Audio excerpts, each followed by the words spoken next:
The new driver froze when he saw me in the darkness, waiting for him. He who had laughed with his accomplices that the little girl is no problem, now looked at me with pure panic. He underestimated the only person who saw his soul, my little daughter, just 6 years old, who grabbed my leg and begged, "Daddy, don't let me go with him," the first day she saw him. When I decided to listen to her innocent intuition, his plan became clear to me. He underestimated her fear, so I showed him the fury of a father who needs to protect his daughter. But the police were the least of his problems at that moment. If stories like this one get your heart racing, make sure you hit the like button and subscribe, because what's coming next will blow you away. Now, let me tell you how this nightmare began. I'm a man who built everything from scratch, brick by brick. In the business world, I'm known for being relentless, for seeing 3 moves ahead of my competition. But at home, my life, my entire universe, comes down to one person, Sophia, my 6-year-old daughter. Since her mother left us, it's just been the 2 of us. My empire, my buildings, my contracts, everything exists to build a fortress around her. A fortress I naively thought was impenetrable. The need for a new driver came from a recommendation. A business contact passed along Vladimir's name. His resume was a work of art. Ex-military, trained in personal security in Europe, impeccable references. In the interview, he was the picture of discretion. He spoke softly, made eye contact, and his hands, resting on his knees, looked like they were carved from stone. He was the definition of security. I hired him on the spot, thinking I was adding another brick to my daughter's fortress. In reality, I was opening the main gate for the wolf. I put him in my car, next to the most important person in my life, shook his hand, and thanked him for his service. The first day was normal. The second day was when the world began to crack. It was 8 in the morning. Sophia was ready for school, her unicorn backpack on. Vladimir was waiting by the car, door open, a professional smile on his face. But Sophia stopped at the front door. She wouldn't move. "Come on, sweetheart, you're going to be late," I said, adjusting the collar of my suit. She didn't look at me. Her eyes were fixed on Vladimir. She took a step back and grabbed my pant leg with a strength that surprised me. Her voice was a whisper, so quiet I almost missed it. "Daddy, don't make me go with him." I knelt down to her level. "What is it, princess?" "That's Vladimir, the new gentleman. He's going to take you to school." "No, Daddy," she insisted, and for the first time, I saw a cloud of real fear in her eyes. "His eyes don't smile. And he talks funny on the phone." What does a father do in that moment? The logical part of my brain, the CEO trained to see facts, not feelings, took over. She was a child being jealous, afraid of change. It was normal. I was introducing a new person into our sacred routine. "It's just your imagination, honey. He's Russian, his language is different. Now let's go, be a good girl." I would regret those words for the rest of my life. I gently pried her fingers from my leg, kissed her forehead, and guided her to the car. She didn't cry. She just got in, sat in her car seat, and stared out the window, not waving goodbye. I watched my guardian angel being driven away by the wolf, and I was the one who put her in there. If only I had known what I was hearing, I wouldn't have waited a single second to act. That night, the crack in my world became a fissure. We were in the living room, I was reading some reports, and Sophia was drawing on the rug. Vladimir appeared at the door. "Sir, sorry to bother you." The young lady looked thirsty. I brought her a glass of water. He took a step into the room, holding the glass. Sophia's reaction was instant and violent. She let out a sharp cry, dropped her crayons, and scrambled behind my sofa, clinging to my legs. She was trembling. Never in 6 years had I seen her react that way to anyone. Vladimir stopped, surprised. I think I scared her. I forced a smile. "She's just tired." "Thank you, Vladimir, you can leave it there." He placed the glass on the coffee table and quietly left. It took me 10 minutes to calm Sophia down, to convince her that everything was okay, that there were no monsters in the living room. She only settled down after I locked her bedroom door.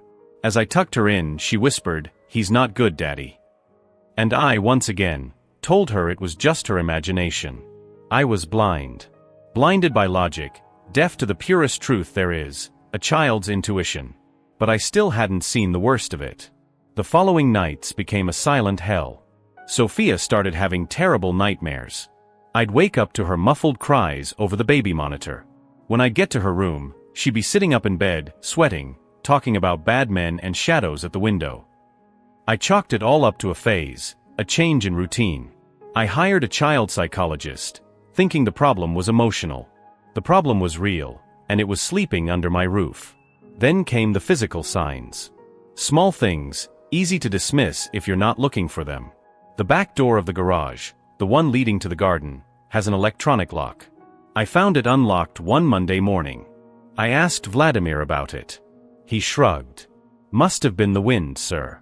Sometimes the air pressure fools the sensor. I accepted the explanation. 2 days later, the same door, unlocked again. His excuse was the same. I started to feel a knot in my stomach, a low, distant alarm I couldn't quite place. The third sign was the one that woke me up. I was in my home office late at night, finalizing a deal. My phone buzzed with a security alert from my company. Unauthorized access attempt to server alpha from an internal IP. My IT director, a paranoid genius I paid a fortune, had installed a system that monitored access even within my own network. I called him. It was almost 11 at night. What does this mean, Carlos? I asked, trying to keep my voice calm. His answer was a bucket of ice water. It means someone from inside your house, using your Wi-Fi, tried to access your company's most confidential files. The wrong password was entered 3 times. Who's there with you? Just my daughter and the new driver. There was a silence on the line. And in that moment, my world turned upside down, but not in the way he expected. I hung up. The knot in my stomach was now a block of ice. Sophia's words echoed in my head. His eyes don't smile. He's not good, Daddy. This story is only getting more intense. If you're as hooked as I am, hit that like button right now and don't forget to subscribe so you don't miss how this ends. The fury I felt was unlike anything I had ever known. It wasn't the hot anger of a lost deal. It was a cold, cutting fury, the fury of a father who realizes he has failed in his one true mission. The fortress I had built was an illusion. It was 2 a.m. on a Wednesday. The house was dead silent. I couldn't sleep. The conversation with my IT director and my daughter's words played on an endless loop in my mind. I got up and went to the kitchen for some water. On the way, I passed Sophia's room.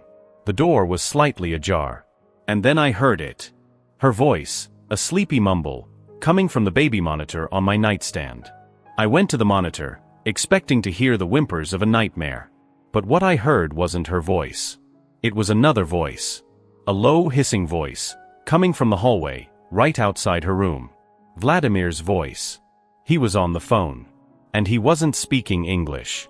The baby monitor was top of the line, with a microphone sensitive enough to pick up a breath. The audio was horrifyingly clear. I grabbed my phone and with trembling hands, opened a live translation app. I pointed my phone's microphone at the baby monitor's speaker. The Russian words entered my ear, and the app's robotic voice spat them back at me in English, in real time. Every word was a punch. The girl is the only problem. She senses it. The father is an arrogant fool. He trusts any piece of paper. A pause. The voice on the other end of the line was inaudible. Vladimir replied. Friday. He has that quarterly meeting. He's gone for at least 4 hours. The house will be ours. The safe in the office is the main target. Inside, according to my source, there's more than cash. My heart didn't race. It stopped. My blood didn't boil. It turned to ice. I was listening to a predator detail the invasion of my home, just feet from my sleeping child. The arrogance in his voice, the certainty of his success. Don't worry about them. If they're here, we'll tie them both up. The child won't make a sound if her daddy is quiet. In that exact second, something inside me switched off, like an emergency breaker. The fear, the shock, the guilt. It was all replaced by a cold, absolute clarity. There was no more CEO. No more businessman. There was only a father. A hunter. I didn't feel the urge to run downstairs and break his neck. That would be too easy. Too quick. He deserved more. He deserved to be dismantled, piece by piece. I looked at the image of Sophia sleeping peacefully on the monitor, her breathing soft and innocent. I made a silent promise to that image. They think they're coming for a robbery. They're going to walk into hell. Vladimir had no idea who he was really dealing with. He slept soundly. I planned in silence. For the next 36 hours, I became someone else. On the outside, I was the same. I wished Vladimir a good morning, I smiled. I discussed the traffic. On the inside, I was a war machine. My first call, at 6 a.m. on Thursday, was to a man named Gajez, a former Special Forces colonel who now ran the best private security firm in the country. I didn't find him on Google. His number was saved for emergencies I hoped I'd never have. I need a team. Discreet. The best you have. It's a nest invasion situation, I said, using the code he taught me years ago. 2 hours later, Gajez and 2 of his men, all of whom looked like they chewed nails for breakfast, were sitting in my downtown office. I didn't tell them the whole story. Just the essentials. Home invasion planned for Friday. Driver involved. Target, my house, my daughter. Gajez didn't ask about my feelings. He opened a laptop. What's their plan of attack? Entry through the back garage. They think I'll be out. Friday. Perfect, he said, with a thin smile.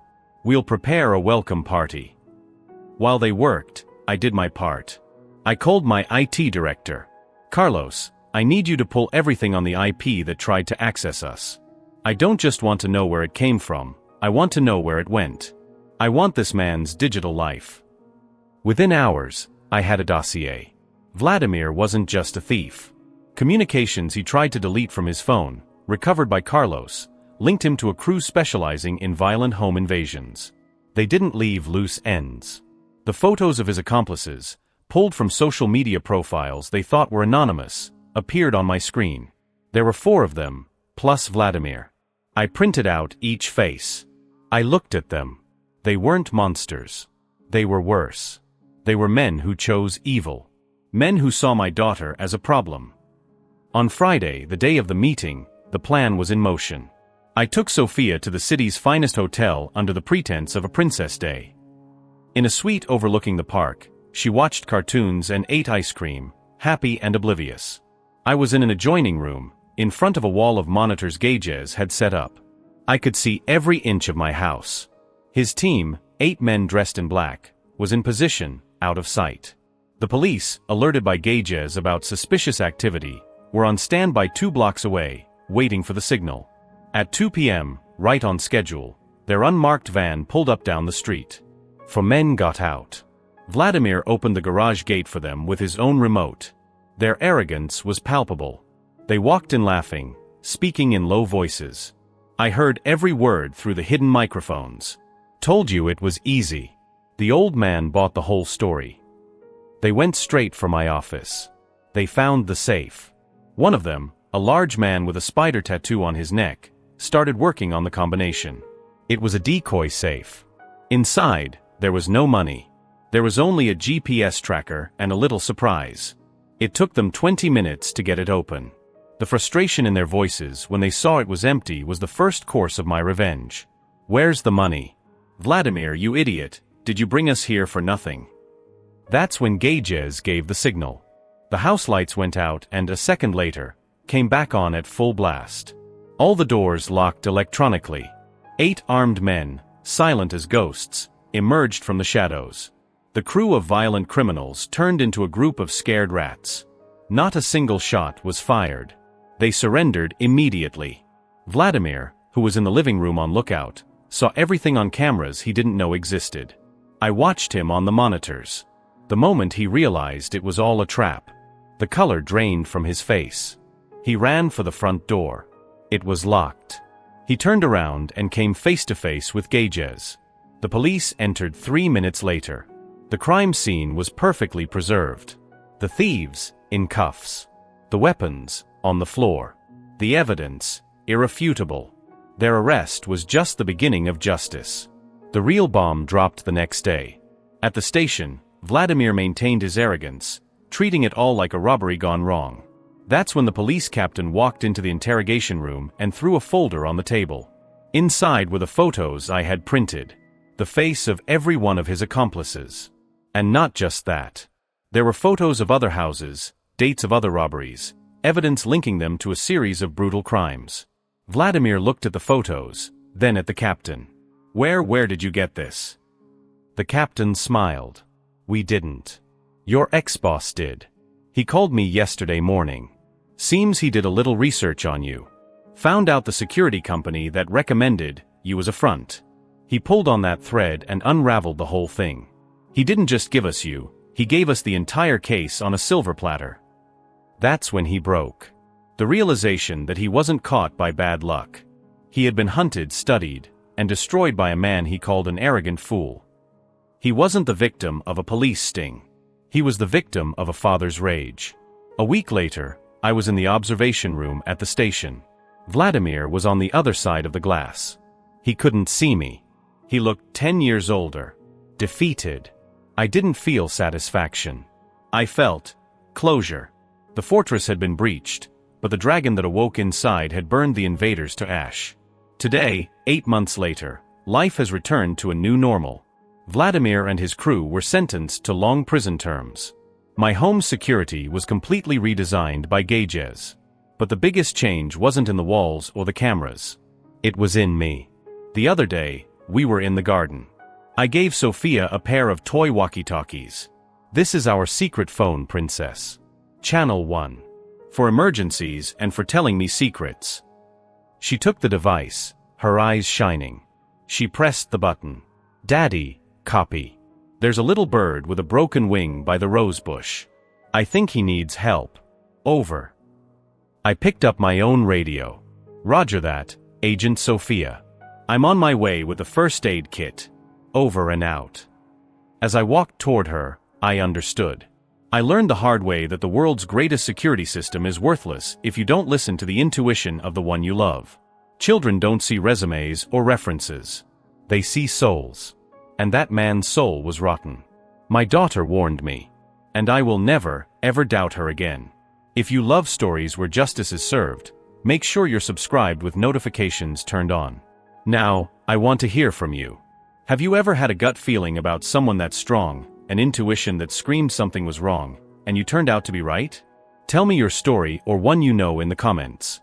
Let's talk about how intuition protects us.